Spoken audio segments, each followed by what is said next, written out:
Perhaps one of the easiest things to identify, but perhaps one of the most difficult things to define, would be the psychology concept of personality. We all know what it means to describe a person's personality. Normally we say it in a positive or a negative way. That's also part of the reason why we may react or work favorably or work well with somebody, a teacher or a fellow classmate. But the problem with identifying somebody as having either a good or a bad personality is that you have to have some sort of scientific measure to go along with it. With that, you have to have some sort of empirical yardstick to measure that against. And of course, the psychology definition of personality is a person's pattern of thinking, feeling, and acting. It is the big picture explanation of a person's thoughts, feelings, behaviors, actions, and inactions. Primarily what we're going to look at with this topic would be the psychodynamic aspect of personality. But before we do, a couple terms that we look at now but will be revisited later on in the school year.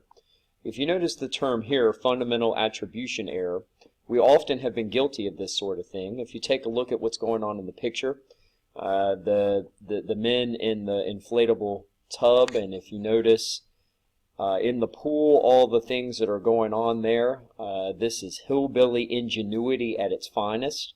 And if this is all that you have to go by, if you take a look at what the definition of this is, fundamental attribution error, sizing up someone's personality with random variable behavior, if this is all you have to go by, if this is all that you know of these 2 or 3 individuals, if you count just the random hand over on the far right, if that's all you have to go by, you are making certain assumptions of these individuals.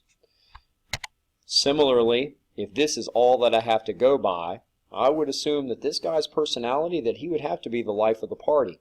I would love to have this guy as a Facebook friend, just going by this picture and this picture alone.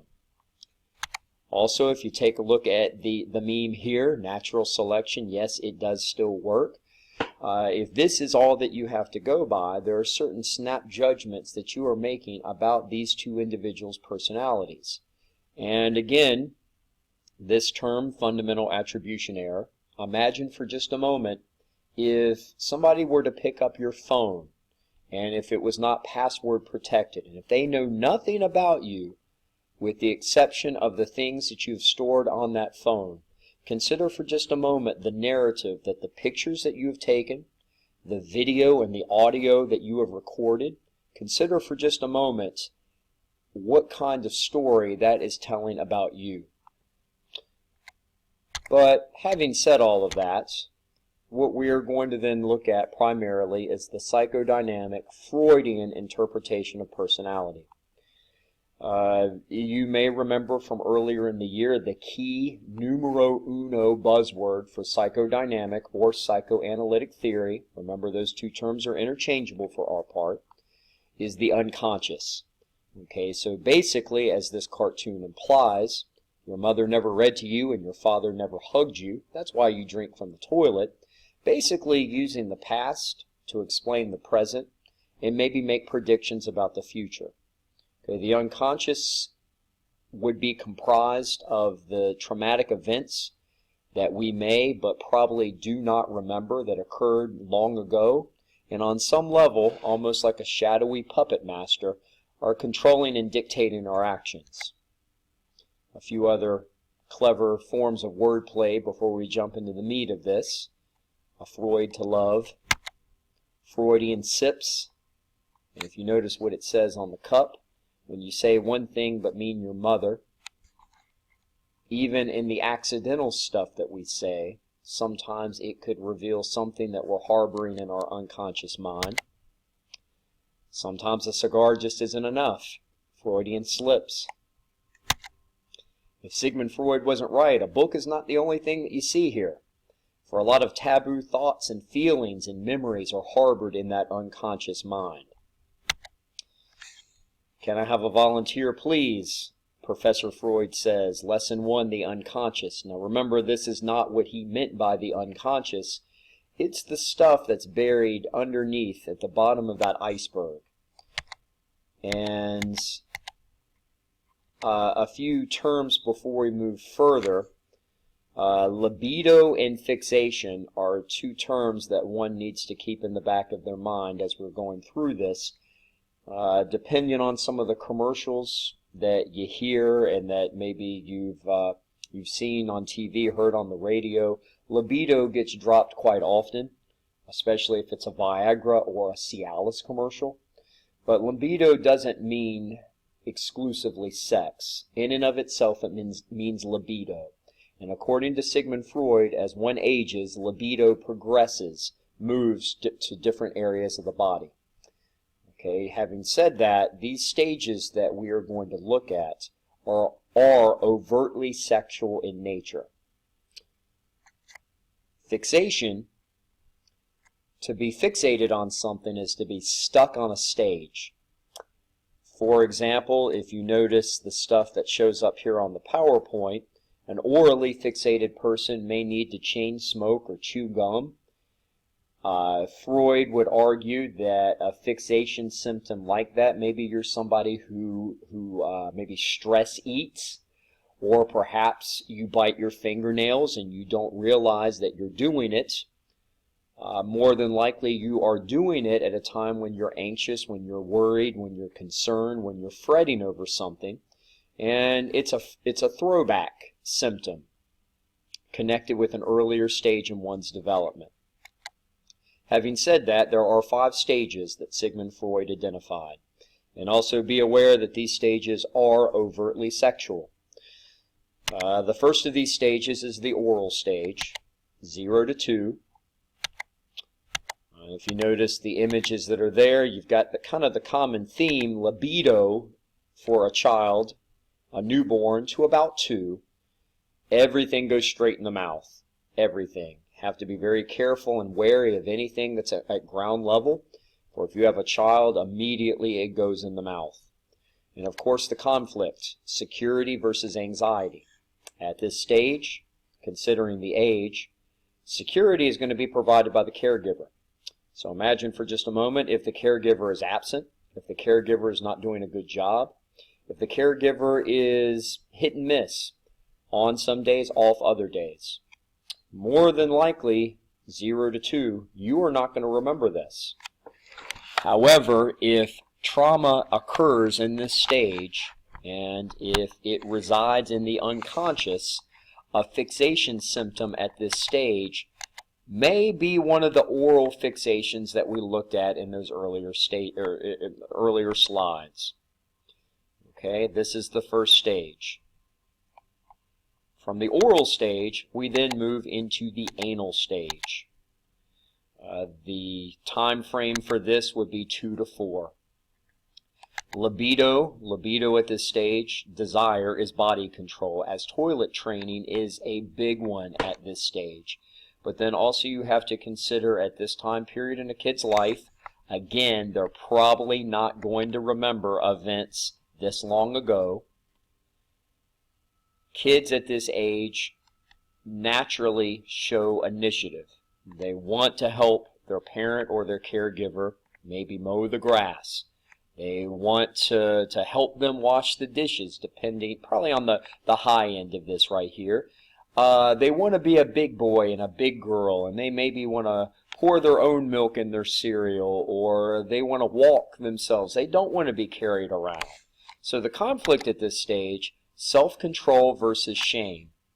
Are those aspects of slight independence, are they being encouraged or are they being discouraged? Because when they mess up, when they miss the mark, when they're not on point, which they won't be at this age, are they being ridiculed for it, or are those attempts being encouraged? And of course, fixation symptoms, being overly controlling. Okay, so individuals that maybe when they're stressed out for some reason, they feel a little bit of release and relief when they start cleaning and organizing things. Or maybe they're in a relationship, and this is probably the reason why that relationship came to an end, because the person that they were with was overly dictatorial. Freud would argue that symptoms like this, actions like this, would be fixation symptoms that stem from some sort of trauma crystallized in this stage. From the anal stage, we then move to the phallic stage. Phallic stage is 4 to 7. Libido or desire at this age would be that children start to recognize their gender. They start to recognize what they have, what they've been given, and then also who else in the family has their corresponding genitalia. Conflict in this stage, the Oedipus or the Electra complex.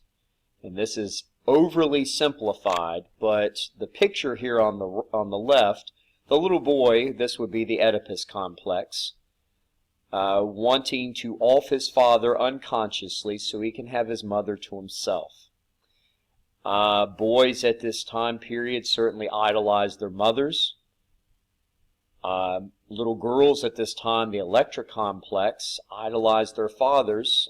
This is the very first relationship that you are born into, and if it is a positive one, certainly bodes well for future relationships, but what if it doesn't? What if mom and dad are absent? And you hear people speak of daddy issues, that the young lady may have daddy issues. Perhaps the father was never there. Unconsciously, because the father was never there, an absentee father when she was younger, perhaps that's why she seeks out the company of much older men, unconsciously trying to get what she never had when she was younger. All right, well, from the phallic stage, we then enter into the latency stage, 7 to 11. Libido at this time is hidden. This would be the cootie stage. If you look at the picture here on the right, boys stick to themselves, girls stick to themselves. Now, the catch with this, and you do have to understand that in Freud's day and time, homosexuality was greatly criminalized. It was considered a disorder, and it was considered a disorder all the way up into the 1970s, and identified as such as far up to as late as the second or the third edition of the DSM. According to Sigmund Freud, basically a fixation symptom in this stage would be somebody not leaving this stage. So when boys stick with boys, maybe they're stuck on this stage, and this is the reason why they prefer the company of men, and vice versa for ladies. And then the fifth and final of the stages that Sigmund Freud identified would be the genital stage. So teen years until one dies. Libido, the focus is on one's genitalia. The conflict, there is no conflict. He believed that this was perfectly natural. Fixation, perfectly normal to be fixated on this. Now, there are obvious noted criticisms of Freud. Way too much talk about sex. However, in Freud's defense, most of the people that sought out his services, most of those individuals had either been involved in inappropriate sexual behaviors, or certain things had been forced upon them. And this was a day and time when you did not talk about this sort of stuff in polite conversation. Sexist, although not directly stated in any of these PowerPoints, Sigmund Freud believed that all women were inherently lacking in certain areas. He believed that all women suffered from penis envy. He only focused on the early life and not the later years. One of the big components of Freudian psychoanalysis is that the traumas in the past can explain present behavior and predict future actions. There is a heavy emphasis on those early events that one can't remember, and there are still challenges in the teen years and the young adult years, and even as one progresses later on in life. Certainly a narrow sample is what Freud used to generate his theories. And then also it's very unscientific. How can you prove, and then at the same time, how can you disprove any of this stuff? The basic thinking behind Freudian psychoanalysis is the unconscious mind. Things that you cannot remember that are buried in the unconscious. And if you can't remember it, who's to say that it ever happened to begin with? Okay, again, the personality structure of the psyche that Sigmund Freud identified. The iceberg image and analogy is a very good one. Note the ego. Ego is what everybody sees as your personality. Id comprises the bulk of it down below. And the superego kind of latches on, with a portion of that showing right up above. And again, with the id, ego, and superego. All right, now a further breakdown of what these terms mean. In this illustration on the right, id would be the devil on your shoulder. From a religious standpoint, id would be your sin nature. This is the flash of anger that all of us have. This would be the dark side which resides in all of us. Id operates on the pleasure principle, wanting instant gratification. Newborn babies are born with an id. Id wants what he wants now and cannot wait. As one ages, though, superego develops around the age of 5, would be the angel on your shoulder, your conscience. All of us have some form of a conscience. Even the most hardened criminal on death row at some point took certain steps to circumvent their conscience. But superego is the angel on your shoulder, the voice of reason that tells you what you should and should not do.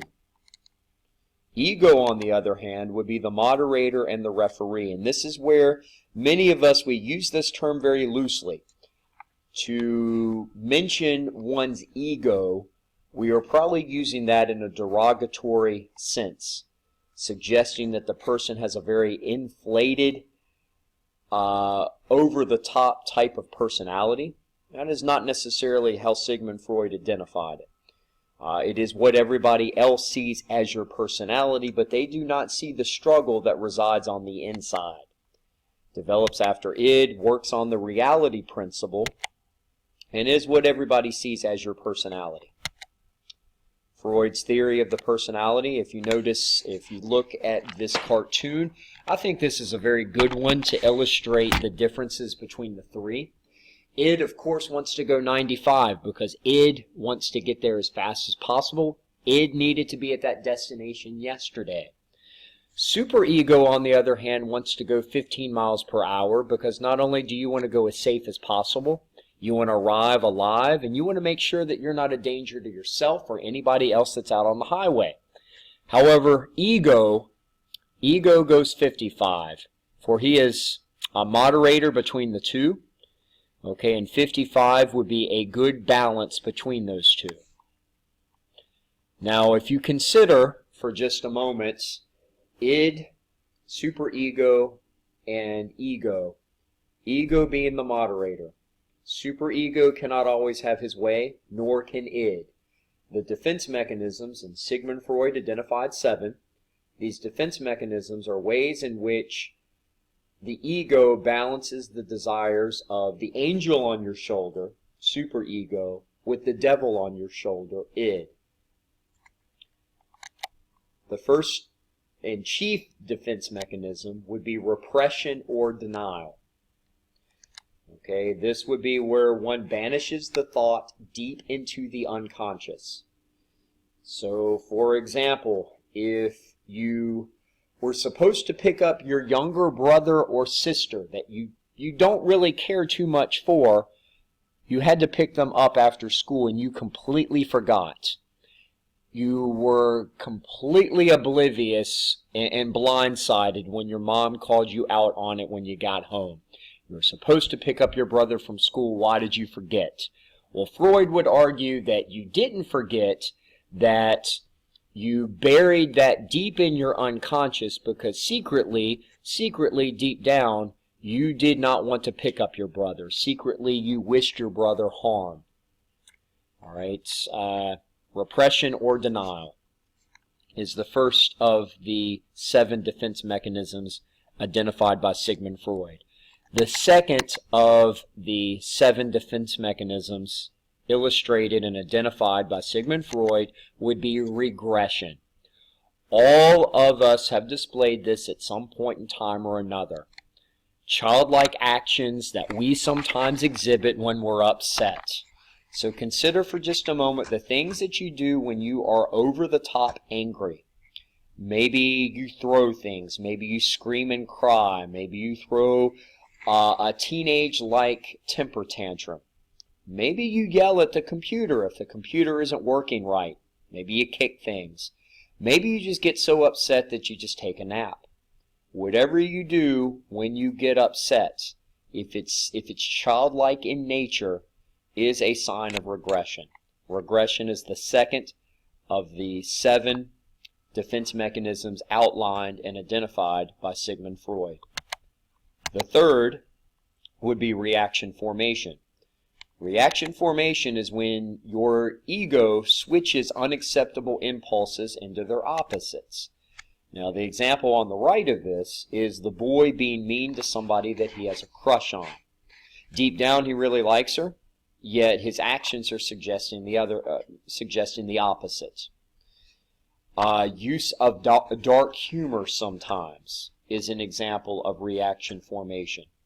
Sometimes when boyfriends and girlfriends, when they split up, maybe with their circle of friends, the girl keeps talking about how much she can't stand her former boyfriend, how she hates him and is talking about him all the time, how much she can't stand him.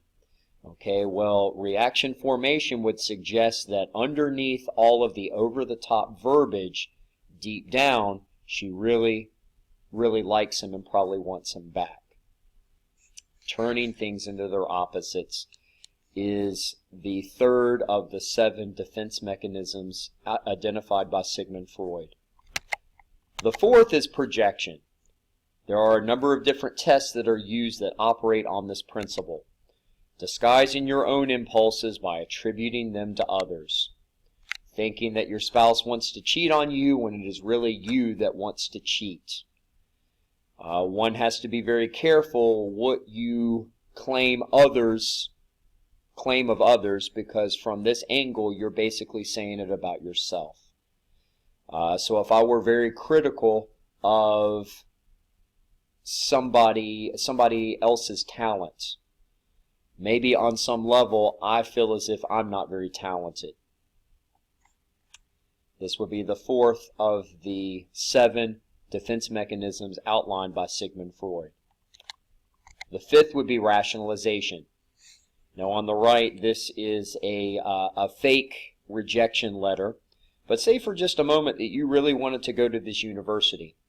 This was your ultimate goal, everything that you've been working so hard on for the past 12 years of your existence was to go to this university.